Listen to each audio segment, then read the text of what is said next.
Jewish leadership is one of those phrases that you probably don't need, because to be a Jew is to lead. That's what we're called on to do in life.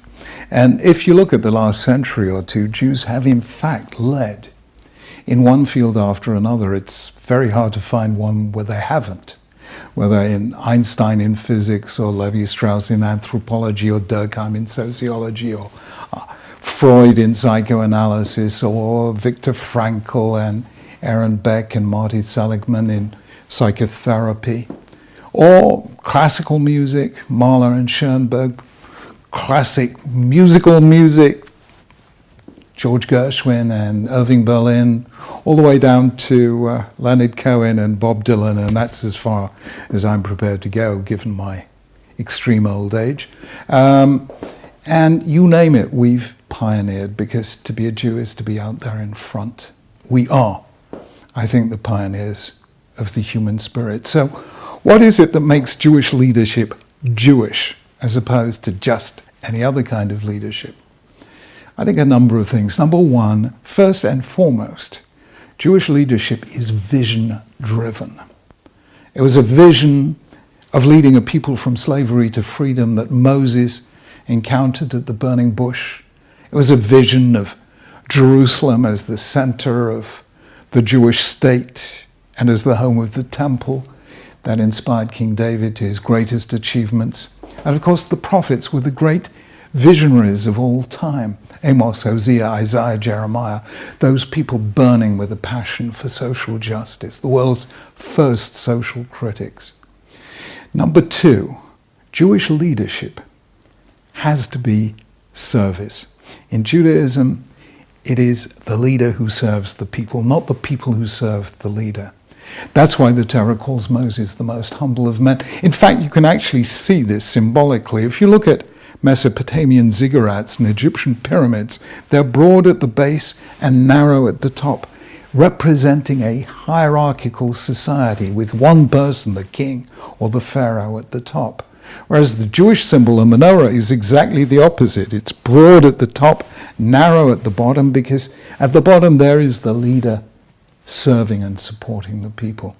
So I think you've got to realize that in Judaism, leadership is not an ego trip. In fact, if you have an ego when you begin, you will have, if you'll forgive the pun, a scrambled ego by the time you end. So be aware, it's got to be done in humility and as service. Number three, Jewish leadership is empowering. It really is bringing other people along with you. You know, we say the Lord is my shepherd, but no Jew was ever a sheep. Don't tell the Jewish people where to go, because they're not going to listen to you. And that means you have to empower them. Moses, through the hand of God, did miracle after miracle after miracle for the Jewish people, bringing them out of Egypt. And each time the people just complained and rebelled. It was when he empowered them. He said, help build a home for God, help build a sanctuary. It was then they stopped arguing and started cohering as a people. So you have to empower people. Number four, it seems to me that Judaism is pretty unique among world faiths, because most other religions in the world, then and now, are essentially religions of acceptance, of consolation, of putting up with the way things are. Whereas Judaism has always been a religion of protest. We have always been conscious of the gap between the world that is and the world that ought to be.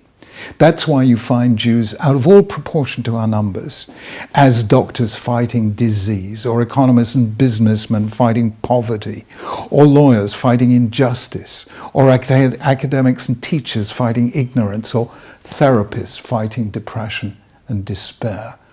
To be a Jewish leader means to change the world because you feel that the world is not as it should be. And number five, a Jewish leader has to be an agent of hope. Even the most pessimistic of prophets, Jeremiah, was a prophet of hope. I once said, Greeks gave the world tragedy and Jews gave the world hope. I think we are the voice of hope in the conversation of humankind. We've survived the worst that anyone could throw at us. We've built in the land of Israel, in the state of Israel, one of the great countries of the modern world, a country that has faced difficulties in every direction and somehow surmounted them all and continues to pioneer and celebrate life.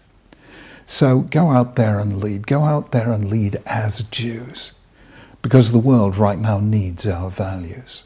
We need to show that you can have strong religious faith and yet not be a fanatic. The world needs to know that a religion can be very self-confident and yet not try to convert or conquer the world. We never tried to convert anyone. Anyone who wants to convert, you're welcome, but we never tried to dominate anyone else. So one way or another, the world needs a Jewish presence right now. And that is the challenge you face, and you're going to meet it with great distinction.